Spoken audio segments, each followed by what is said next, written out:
হবে 6 মাস পর আবার বহাল করবে। আমরা জেনারেশন বাই জেনারেশন আন্দোলন করেই যাব, এটা হবে না। আমরা আপনাদের জন্য আন্দোলন করছি। আমরা চাকরিটা রেখে কোটা সংস্কার করে একটি যথাযথ কোটা ব্যবস্থা, বৈষম্যহীন কোটা ব্যবস্থা যতক্ষণ না পর্যন্ত আসছে ততক্ষণ পর্যন্ত আমরা মাঠ ছাড়বে না। আপনারা জানেন যে হাইকোর্টের যখন ব্রিফ করা হয়েছে সেখানে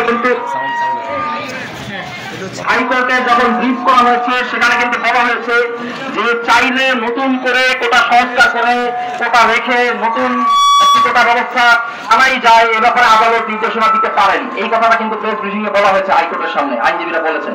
এটাকে আমরা পজিটিভলি দেখছি, অর্থাৎ তারা কোটা সংস্কারের ব্যাপারটা যেহেতু উল্লেখ করেছেন, কিন্তু সুস্পষ্ট হবে কোটা সংস্কারের বক্তব্যটি যে কোটা সংস্কার করতে হবে।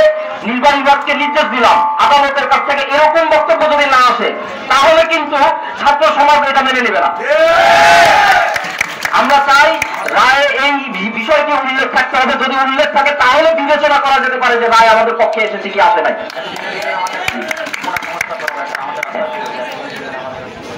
এবং আমাদেরকে কোটা সংস্কারের ক্ষেত্রে একটি সুনির্দিষ্ট সময়সীমার ভেতরেই কিন্তু এই কাজটি সমাধান করতে হবে। আমাদের যে 5% ব্যাপার, এই ব্যাপারে কিছু কথা উঠতে পারে, সকলের সচেতনতার জন্য আমি এখানে খুব পরিষ্কার করে দিচ্ছি। আমরা জানি ছাত্র সমাজের শক্তি সারা দেশ দেখেছে, নীতি নির্ধারণী পর্যায়ে দেখেছেন। তারা ছাত্রদেরকে রাস্তা থেকে সরাতে যদি কোনো প্রকার চক্রান্ত করেন, হুঁশিয়ারি করে বলে দিতে চাই যে সেটা সফল হবে না। আমাদের আন্দোলন সাধারণ শিক্ষার্থীদের আন্দোলন, এটা কোনো রাজনৈতিক প্ল্যাটফর্মের আন্দোলন নয়, এটা কোনো রাজনৈতিক আন্দোলন নয়। এখান থেকে কেউ রাজনীতি করার চেষ্টা করলে সেটি সাধারণ শিক্ষার্থীরাই নস্যাৎ করে দেবে।